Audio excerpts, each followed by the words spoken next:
A new Monmouth University poll has Donald Trump ahead in Utah, but Hillary Clinton and even the independent candidate, Evan McMullin, they are hot on his heels. His narrow lead there, 6 points, showing that one of the reddest states might be less reliable for Republicans this year.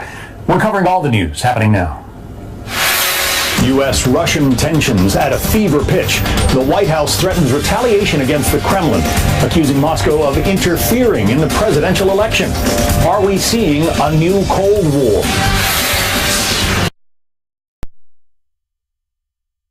Of Hurricane Matthew.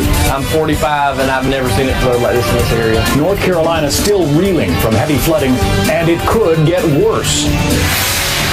Also, Rolling Stone magazine wants to delay the defamation trial over its now debunked article about a rape on a college campus.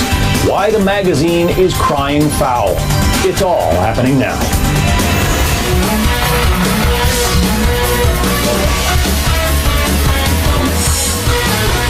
But we begin our second hour today with the Clinton campaign dealing with more damaging emails released by WikiLeaks, revealing the inner workings of Team Clinton in a very unflattering light, you might say. Welcome to the second hour of Happening Now. I'm John Scott. And I'm Heather Childers, in for Jenna Lee. Nice to be here with you. Good to have you here. And everyone at home. Now, those hacked emails are rocking the Clinton campaign. I'm sure you've heard about it. Top Clinton officials mocking conservative Catholics, evangelicals, and referring to, quote, needy Latinos. And now the campaign is bracing for even more embarrassing emails between now and Election Day. Ed Henry is live from Washington. He has the latest for us. Ed?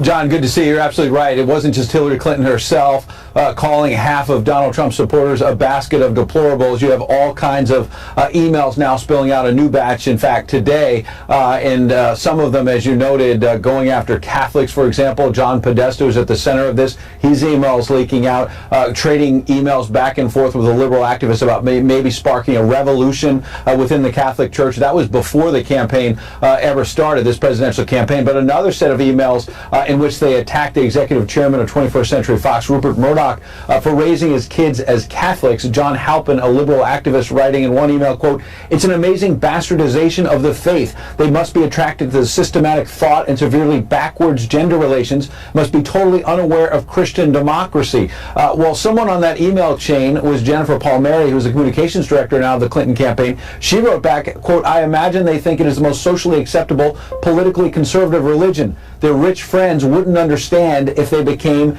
evangelicals." As you can imagine, Donald Trump, trying to stir up conservative voters, is jumping on this while Palmieri is trying to explain. New emails also show members of the Clinton team viciously attacking Catholics and evangelicals. They attack Catholics and evangelicals viciously. And that won't be tolerated, but it won't be tolerated by the voters. I'm a Catholic. I don't recognize that email that we saw. And this whole effort is led by the Russians. The Russians, ones that orchestrated this hack. And another email, John Podesta telling Huma Abedin, a top aide, of course, to Hillary Clinton, that the candidate needed to call, quote, needy Latinos and make one easy call to a former governor. One of those needy Latinos was Bill Richardson, a Democratic Party leader. Interesting, because you saw Jen Palmieri there saying, look, this is all the Russians' fault, and complaining about the hack, but not denying that these emails are real, John. Ed Henry in Washington. Ed, thank you. And we are, I should mention, just going through a new batch of leaked emails that just arrived via WikiLeaks. We're combing those for information. We'll have any interesting nuggets that develop. In the meantime, another surreal day in campaign 2016. As Ed just reported, Hillary Clinton's campaign is dealing with those embarrassing emails that WikiLeaks released, while Donald Trump fires back at the New York Times and other media outlets after multiple women came forward with allegations of groping and inappropriate behavior. His team is now demanding a retraction and threatening to sue the New York Times. A lot of information to talk about with our panel. A.B. Stoddard, associate editor and a columnist with Real Clear Politics. Michael Warren is online editor of the Weekly Standard. Welcome to both of you. What an unbelievable campaign. A.B., on balance, I mean, pretty smarmy revelations about both campaigns. Who is taking the worst of the damage? John, have we reached the point where we can laugh or cry? Because it's really mind-boggling at this point. I don't know which one to do, but I think we don't yet know which of these revelations is going to be more damaging. I think the onslaught of the emails, both from WikiLeaks as well as official dumps from the State Department on October 21 and then again on November 4th, really are going to produce this kind of death by 1,000 cuts, where even if there's nothing super incriminating in any of them, all of this cynical, really offensive stuff about Latinos and Catholics and all their inter-campaign conversations really obviously cement the view of the candidate as sort of this dishonest schemer who's just calculated to be president purely on ambition alone, never was really in touch with her party or the movement, the mood of the country, the need for change, and what she truly represented anyway. And so that's going to be a problem for her, because it just keeps on coming, and staffs every day are having to take these in and report on them, and there will always be juicy nuggets. I think the Trump stuff is really troubling. This is why Republicans are terrified. They've been warned, from people in Hollywood that there are other tapes from the Apprentice show that are much more damaging than the one we heard about him on the bus on Friday. And the fact that this, that more women are coming out now saying it's not just talk, but it's action, and he's a groper. They fear that there will be more accusers, and you can point the fingers at some accusers, but if the list grows too long, it's just a really tough position for Republicans who are trying to defend him for 26 more days. Michael, it is fascinating that were it not for, the Access Hollywood tape and the accusations, Hillary Clinton's emails and her campaign troubles would be front and center. Yeah, that's right, and I think that's ultimately why Donald Trump's problems will be a bigger problem for him than Hillary Clinton's are for her. For a lot of reasons, though. I mean, Hillary Clinton is ahead, Donald Trump is behind. He needs to be, cleaning up with the small and growing smaller group of undecided swing voters.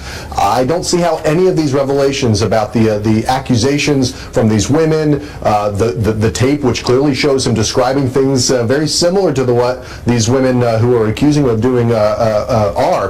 So I think he's got a real problem here. He's trying to shore up his conservative base, I guess, with bringing up these leaked emails. But 26 days out, and he's shoring up his conservative base. This is a big problem. I think what you're seeing in a lot of these polls, not just in Utah, you're seeing problems in Pennsylvania, those suburban Philadelphia voters, women, swing voters. He's losing them, and he can't afford to lose any of these voters. So it's a big problem for him. I think we're looking at a possible death spiral for his campaign.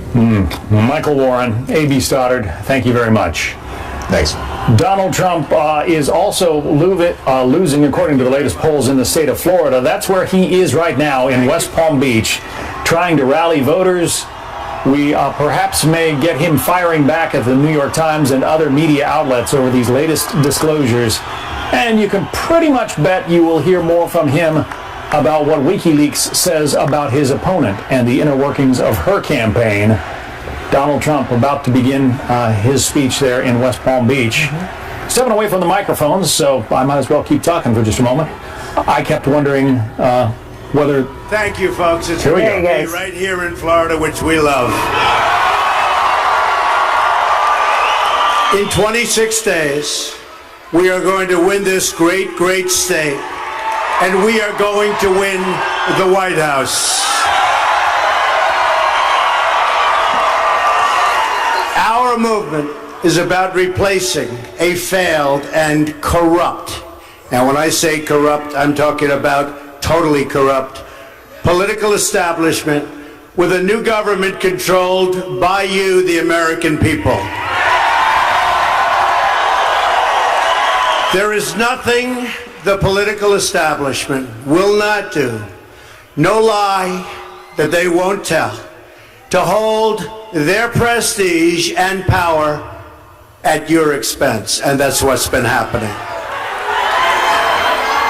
The Washington establishment and the financial and media corporations that fund it exist for only one reason: to protect and enrich itself. The establishment has trillions of dollars at stake in this election. As an example, just one single trade deal they'd like to pass involves trillions of dollars controlled by many countries, corporations, and lobbyists. For those who control the levers of power in Washington, and for the global special interest, they partner with these people that don't have your good in mind. Our campaign represents a true existential threat, like they haven't seen before.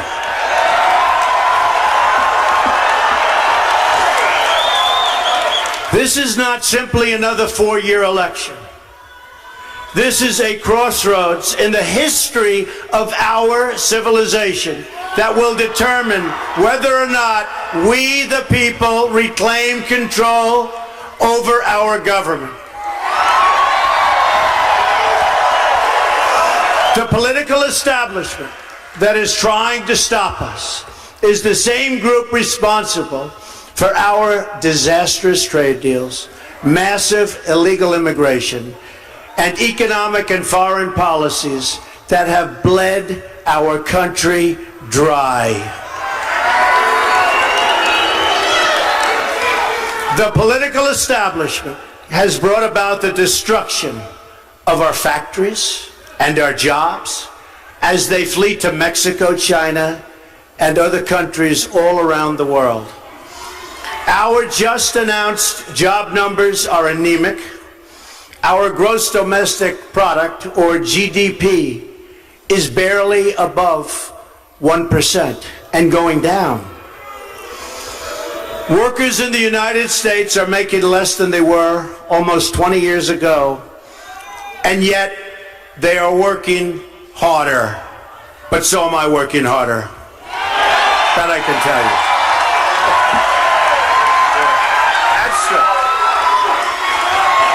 It's a global power structure that is responsible for the economic decisions that have robbed our working class, stripped our country of its wealth, and put that money into the pockets of a handful of large corporations and political entities.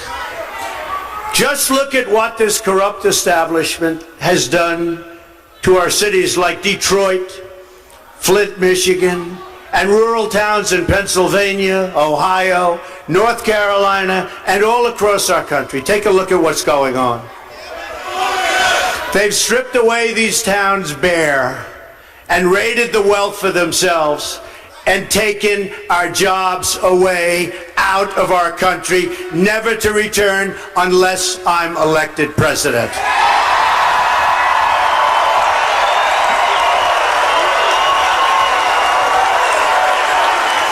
The Clinton machine is at the center of this power structure. We've seen this firsthand in the WikiLeaks documents, in which Hillary Clinton meets in secret with international banks to plot the destruction of U.S. sovereignty in order to enrich these global financial powers, her special interest friends, and her donors.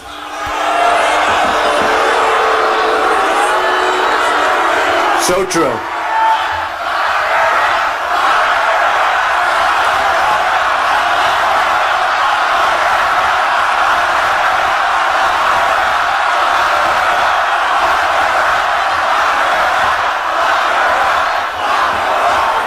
Honestly, she should be locked up. Should be locked up.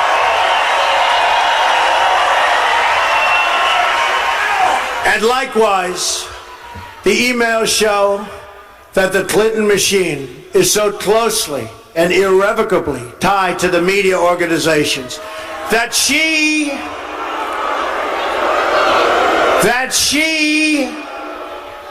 listen to this, is given the questions and answers in advance of her debate performance with Bernie Sanders. Hillary Clinton is also given approval and veto power over quotes written about her in the New York Times. They definitely do not do that to me. And the emails show The reporters collaborate and conspire directly with the Clinton campaign on helping her win the election all over.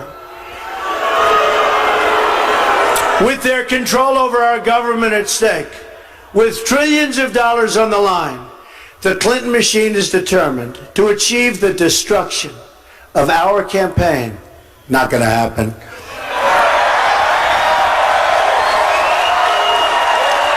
Which has now become a great, great movement, the likes of which our country has never seen before, never ever.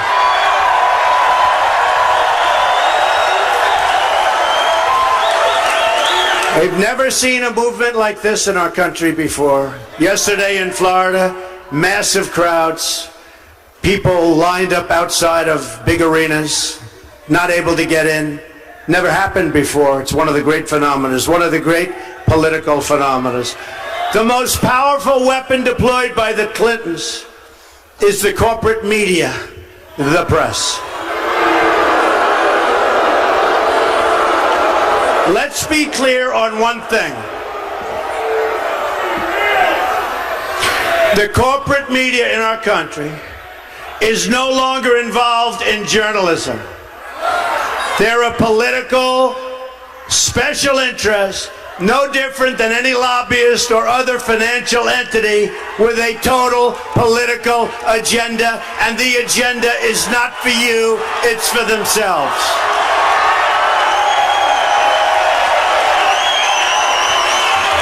And their agenda is to elect crooked Hillary Clinton at any cost, at any price, no matter how many lives they destroy. For them, it's a war. And for them, nothing at all is out of bounds. This is a struggle for the survival of our nation, believe me. And this will be our last chance to save it on November 8th. Remember that.